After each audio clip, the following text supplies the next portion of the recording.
कुछ भी हो जाए। हमारे दादा गुरुजी एक शिक्षा तो हमें बहुत अच्छी दे कर गए। हमारे दादा गुरुजी कहते थे, प्यारे बेटा कोई भी काम करना, कोई तुमसे पूछे कि महाराज आपकी कृपा से देखो इतना चमत्कार हो गया, कह देना बालाजी की कृपा है। अभिमान नहीं आएगा, घमंड नहीं आएगा। और बुरा मत मानना, जो बादल ज्यादा गरजता है वो बरसता नहीं है। इसलिए दिखावा कम करना। हम लोग गलती क्या करते हैं, दुख आवे तो भगवान जी, हनुमान जी, राम जी महाराज छोड़ा ऐसो, बिटिया ऐसी है। और सुख आवे सो ले सहेलियन के गले में हाथ डाले घूम रहे। बोलो सीताराम, जोर से बोलो। लेकिन नंद बाबा ने यहां पर एक सुंदर सुधार किया। पूछो क्या? जब छोरा नहीं था तब संत की शरण, अब छोरा होगा तो सबसे पहले किसको बधाई? संतन को।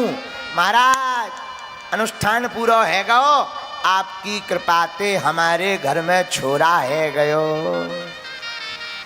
अच्छा, हाँ हाँ जल्दी स्नान करके आओ, अनुष्ठान को संकल्प और हो जाए। ठीक महाराज, दक्षिणा मिलेगी। भागे भागे नंद बाबा गए जमुना जी, एक डुबकी डुब से लगाई, भागे भागे आए। कपड़ा पहनने ही वाले थे कि एक नेक सो छोटो सो छोरा आ गो। बाबा मैं तू को तैयार कर दे। हाँ कर दे भैया। तो बा नेक से ब्रिज के छोरा ने, गोकुल के छोरा ने नंद बाबा को गले में बढ़िया प्यारो सो रेशमी कुर्ता पहनाए दो, रेशमी धोती पहनाए दी, मस्तक पर बढ़िया मोटी सी पगड़िया बांध दी, आँखन में कारो कारो मोटो मोटो काजरऊ लगाए दो, गले में बढ़िया मोटी सी मालऊ डाल दी, मस्तक पर थापक थुआ ब्रजवासियन को चंदनऊ लगाए दो, दाढ़ी मूछ में इत्र फुलेल लगाए दो, बाबा को नेक सो पाउडरू लगाए दो, बाबा के कपड़ा नेक से ठीक कर दो, एक पीरो पीरो प्यारो सो गमछऊ डाल दो, बढ़िया पगड़ी टाइट कर दी, शीशा लेके खड़े है गो। बाबा ने नेक पगड़ी ठीक करी, नेक कुर्ता ठीक करो, नेक मूछे ठीक करी और धीरे से बोले छोरा जी बता मैं लग कैसो रहो। तो वो छोरा बोलो बाबा सही सही बताऊं? हाँ सही सही बता। बाबा तू ऐसो लग रहा है जैसे अबे हाल तेरी शादी होए के आई है भगदारी के, 86 साल की उम्र में का छोर शादी वादी हो, भग जा जहाँ तो बा को भगा दे। अब नंद बाबा सब धज के आए, महाराज मैं तो तैयार है के आएगा, बताओ ब्राजो। आहू ये प्राण वेद ज्ञान इतना स्नाता सुचि अलंकृता कार्यामास विधिवत। बड़े विधि पूर्वक स्वस्ति वाचन हुआ, पूजन हुआ। महात्मा बोले महाराज भगवान श्री हरि के ऊपर दूध चढ़ाओ। नंद बाबा ने लो सो घी चढ़ा दो। ए बाबा बुद्धि तो ठिकाने है, दूध चढ़ानो है। अच्छा महाराज गलती हो गई। अच्छा चलो भगवान के ऊपर चावल चढ़ाओ। नंद बाबा ने लई सो शक्कर चढ़ा दी। बाबा तेरी बुद्धि ठिकाने तो है कि कहूं चरवे चली गई। महाराज सच बताऊं? हाँ सच बता दे। महाराज मेरे मन में तो बार बार लड्डू फूटवे के कब पूजन पूरा होवे और कब मैं भागो भागो जाऊं अपनो छोरा को मुंह देख ले। अच्छा हाँ महाराज। अच्छा चलो ज्यादा मत पढ़ो, एक काम करो तुम तो संकल्प दे दो, जाओ। धेनु नाम न्यूते प्रादा विप्रेभ्यः समलंकृते। नाई ने पूरे ब्रज में दुहाई लगाई, नाई ने लगाई दुहाई, सुन लो भाई क्या नंद घर छोरा भयो है। ब्रज की ब्रजांगनाएं 86 गज के लहंगा पहन करके आए गई। ब्रजवासी भी पगड़ी बगड़ी बांध करके आए गए। भैया नंद बाबा के छोरा है गो, बधाई हो। सब बधाई लेकर के आ गई। धेनु नाम न्यूतो प्रादात विप्रेभ्यः समलंकृते तिलाद्रीन सप्तरत्नौ सात कौम्भांबरावृता।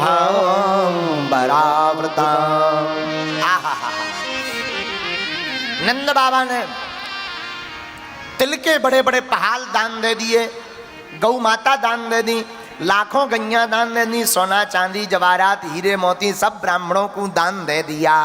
देखो भैया घर में प्रसन्नता हो गए तो दान देना चाहिए। पूछो क्यों?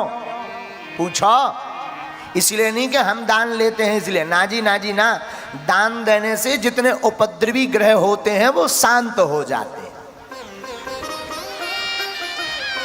अनहोनी टल जाती है।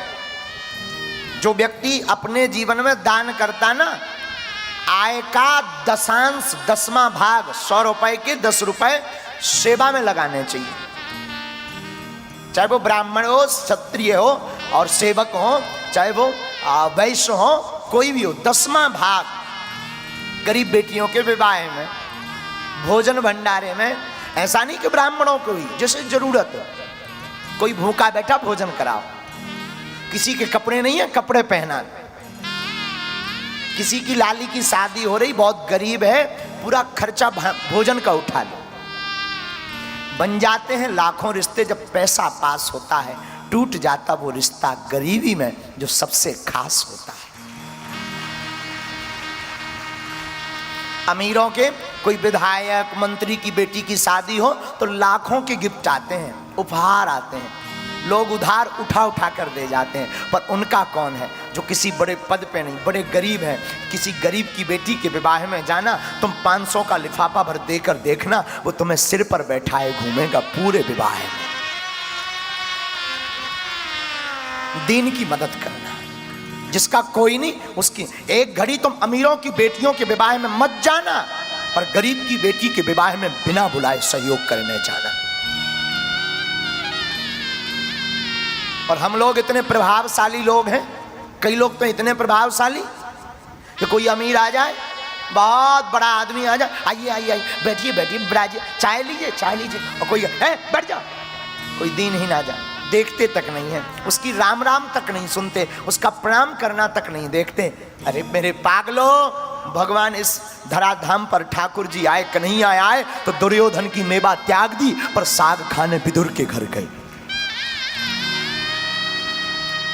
इसलिए तो हमारे भगवान कृष्ण विराट हैं, इसलिए तो पूज्य हैं, इसलिए तो गृहीत, उनको ग्रहण करने योग्य है, इसलिए तो उन्हें सुनने योग्य है कि इतने बड़े राजा, द्वारकाधीश, द्वारका के राजा, इतने बलवान, सामर्थ्यवान, रूपवान, सौंदर्यवान, धनवान, ऐश्वर्य युक्त, श्री युक्त, ऐसे ठाकुर जी भी दुर्योधन की मेवा त्याग करके विदुरानी के घर पर साग खाने जाते। ये कला सीखने, ये कथा सुनने की नहीं, ये सीखने की बात है, जीवन में उतारने की बात है। बड़ा वही है इस जमाने में जो अपने से छोटे वाले व्यक्ति के अगर बगल में खड़ा हो जाए तो वो छोटा भी अपने आप को बड़ा समझने लगे।